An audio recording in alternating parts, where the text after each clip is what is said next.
Shalom. Anda sedang bergabung di dalam podcast Awali Bersama Tuhan dari Gereja Kristen Kalam Kudus Merauke. Kami berharap podcast ini akan menjadi berkat bagi Anda dalam mengawali hari ini. Selamat mendengarkan. Tuhan Yesus memberkati.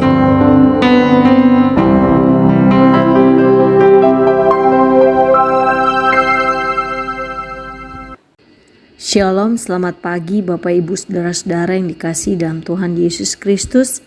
Berjumpa lagi kita pada pagi hari ini di dalam perenungan firman Tuhan, masih berkaitan dengan seri daripada keunikan Yesus. Dan pagi hari ini saya mengajak saudara-saudara kekasih untuk mari kita merenungkan firman Tuhan dengan tema keunikan Yesus sebagai Raja. Beberapa waktu yang lalu kita sudah bicara tentang keunikan Yesus sebagai imam, nabi, dan saat ini kita merenungkannya dalam keunikan Yesus sebagai Raja. Saudaraku, jabatan sebagai Raja itu tidak bisa dipisahkan dengan jabatan sebagai imam dan nabi. Itu adalah satu kesatuan, dan pada waktu Yesus mengorbankan dirinya sebagai kurban, sebenarnya pada saat yang sama Yesus juga diolok-olok sebagai raja. Nah, ini kita bisa lihat di dalam kitab Yohanes pasal 19 di mana Yesus diolok-olok sebagai raja. Yohanes pasal 19 ayatnya yang ketiga. Dan sambil maju ke depan mereka berkata, "Salam, hai Raja orang Yahudi." Lalu mereka menampar muka Yesus. Nah, saudaraku, di dalam perjanjian baru dilaporkan tentang janji malaikat kepada Maria tentang Yesus bahwa Yesus akan menjadi raja atas kaum keturunan Yakub sampai selama-lamanya. Nah, itu kita bisa lihat di dalam Lukas pasal 1 ayat 32 sampai 33. Nah, sekalipun saudaraku memang di mata dunia semasa hidup Tuhan Yesus itu tidak ada ciri-ciri seorang raja menurut pandangan dunia di dalam diri Yesus. Dari segi penampilan Yesus itu tidak memberikan dukungan bahwa Yesus itu adalah seorang raja. Dan itu sangat bertolak belakang dengan apa yang dipahami, yang dianggap oleh orang-orang pada waktu itu. Nah, bahkan saudaraku, sangat bertolak belakang bahwa seorang raja itu datang dengan mengendarai seekor keledai. Nah, itu kita bisa lihat kisah di mana Yesus mengendarai keledai di dalam Matius pasal 21 ayat 1 sampai 11. Apalagi saudaraku, Tuhan Yesus sendiri memang menolak untuk dijadikan raja. Kenapa? Karena ini dalam arti begini, orang-orang punya konsep yang berbeda dengan konsep Yesus. Orang Yahudi punya konsep, bahkan termasuk murid-murid Yesus sendiri tentang Yesus. Mereka tuh memikirkan konsep Mesias itu sebagai raja politis. Tetapi sebenarnya pada hakikatnya Yesus tahu bahwa dia itu bukan dalam konsep Mesias sebagai raja politis. Tapi dia hakikatnya adalah raja yang kekal dan raja yang sempurna. Nah, saudaraku, jabatan Tuhan Yesus sebagai raja dan pemerintahannya itu adalah atas umatnya, atas gerejanya. Dasar pemerintahan Yesus adalah dalam kebenaran, di dalam keadilan, di dalam hikmat, di dalam kesucian, di dalam anugerah, dan di dalam kasih setia. Semua itu adalah berasal dari sifat dasar Yesus Kristus sendiri. Dan keunikan Yesus Kristus sebagai raja, di mana kekuasaan Yesus itu atas gereja, di dalam arti dia melindungi, menyempurnakan gerejanya, umatnya, dan kekuasaan Yesus dalam atas gereja itu dijelaskan bahwa Kristus itu adalah kepala gereja. Mari kita bisa melihat itu di dalam kitab Efesus. Kita melihat di dalam kitab Efesus pasalnya yang ke-1 ayatnya yang ke-22. Dan segala sesuatu telah diletakkannya di bawah kaki Kristus, dan Dia telah diberikannya kepada jemaat sebagai kepala dari segala yang ada. Jadi dalam hal ini keunikan Yesus sebagai Raja, kekuasaan Tuhan Yesus atas gereja itu dengan sebutan bahwa Kristus adalah sebagai kepala gereja. Saudaraku, bahkan Tuhan Yesus sebagai Raja itu secara nyata itu dihubungkan dengan salib. Ya, karena di atas kayu salib Yesus itu kenapa dihubungkan dengan salib? Karena di atas kayu salib Yesus telah menaklukkan segala kekuasaan dunia. Wah, luar biasa ya saudara-saudaraku, ini sesuatu yang sangat meaningful. Di dalam Kolose pasalnya yang kedua ayatnya yang Kolose pasal 2 ayat 14. Kolose pasal 2 ayat 14.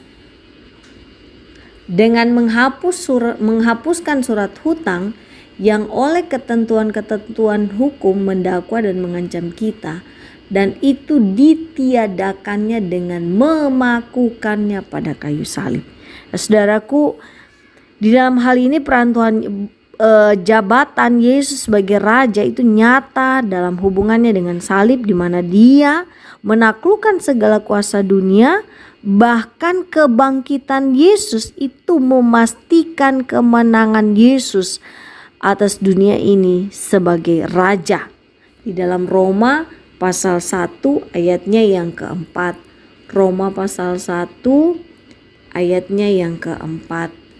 Dan menurut Roh Kekudusan dinyatakan oleh kebangkitannya dari antara orang mati bahwa Ia adalah anak Allah yang berkuasa, Yesus Kristus Tuhan kita. Nah, saudaraku, bahkan di dalam kebangkitan Kristus itu memastikan bahwa kemenangan Yesus Kristus atas segala sesuatu.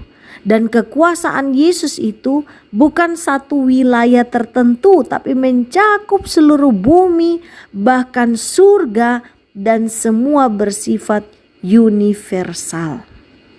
Dan sekarang Tuhan Yesus duduk di sebelah kanan Allah Bapa dan memerintah sebagai Raja. Matius pasalnya yang ke-26 ayatnya yang ke-64. Jawab Yesus, engkau telah mengatakannya, akan tetapi aku berkata kepadamu, mulai sekarang kamu akan melihat Anak Manusia duduk di sebelah kanan Yang Maha Kuasa dan datang di atas awan-awan di langit. Nah, saudaraku, Kristus duduk di sebelah kanan Allah Bapa itu tidak bersifat pasif. Tetapi Kristus secara aktif melakukan tugas sesuai dengan jabatannya sebagai pengantara, yaitu imam, nabi, dan raja. Nah, hal duduk di sebelah kanan Allah sebagai Raja, Kristus memerintah, Dia melindungi gerejanya. Dalam hal ini ya, sebagai Raja, Dia memerintah, melindungi gerejanya. Kemudian sebagai imam, Kristus secara terus-menerus memberikan kurbannya yang telah disempurnakan kepada Bapa sebagai dasar pengampunan. Dan Ia, Yesus, terus bersyafaat untuk gerejanya. Sebagai nabi, Ia berkarya melalui Roh Kudus, khususnya berkaitan dengan firman dan juga pemberitaan firman. Nah, saudaraku, kita telah menyelesaikan keunikan Yesus sebagai pengantara dalam hal imam, raja, dan nabi, dan kita sudah selesai. Kita akan melanjutkan seri tentang keunikan Yesus pada pertemuan kita yang mendatang. Tuhan Yesus memberkati kita semua. Mari kita berdoa. Kami bersyukur, berterima kasih kepadamu Tuhan. Engkau Allah yang kami sembah. Di dalam Yesus Kristus yang adalah pengantara kami, Engkau adalah imam, Engkau adalah nabi, dan Engkau adalah raja. Kekuasaan-Mu sempurna dan kekal.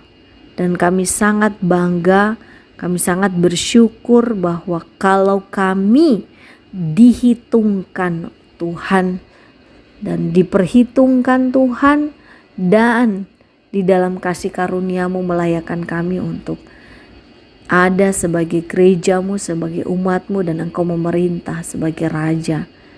Kami mau untuk hidup kami selama masih ada kesempatan yang Kau berikan, kami hidup sebagaimana seorang yang telah diselamatkan, dan kami hidup sebagai seorang yang terus memberikan diri dalam ketundukan kepada Engkau, Yesus, Raja di atas segala raja.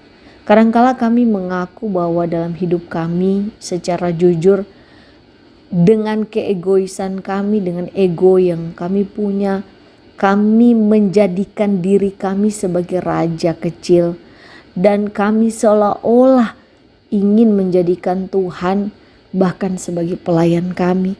Itu nyata dalam segala sesuatu yang kami lakukan, pikirkan, katakan, perbuat. Dan kami berdoa mohon pengampunan-Mu atas kami. Darah-Mu yang tercurah yang terus menyempurnakan kami. Bukan karena kelayakan kami, tapi karena Engkau yang sempurna yang melayakkan kami. Kalau kami hidup hari ini dan melakukan segala sesuatu, biarlah kami penuh dengan hati yang tunduk kepada Tuhan, otoritas Tuhan dalam hidup kami, memerintah hidup kami, memimpin kami di dalam pikiran, perasaan, dalam kehendak kami, semuanya kami tundukkan di dalam kuasa-Mu Tuhan. Terima kasih Tuhan Yesus, kami bersyukur dan menyambut hari ini dengan penuh sukacita dan menyerahkan hidup kami ke dalam tangan-Mu. Dalam nama Tuhan Yesus kami berdoa. Amin. Selamat pagi Bapak Ibu Saudara-saudara. Selamat beraktivitas, selamat melayani. Tuhan Yesus berkati.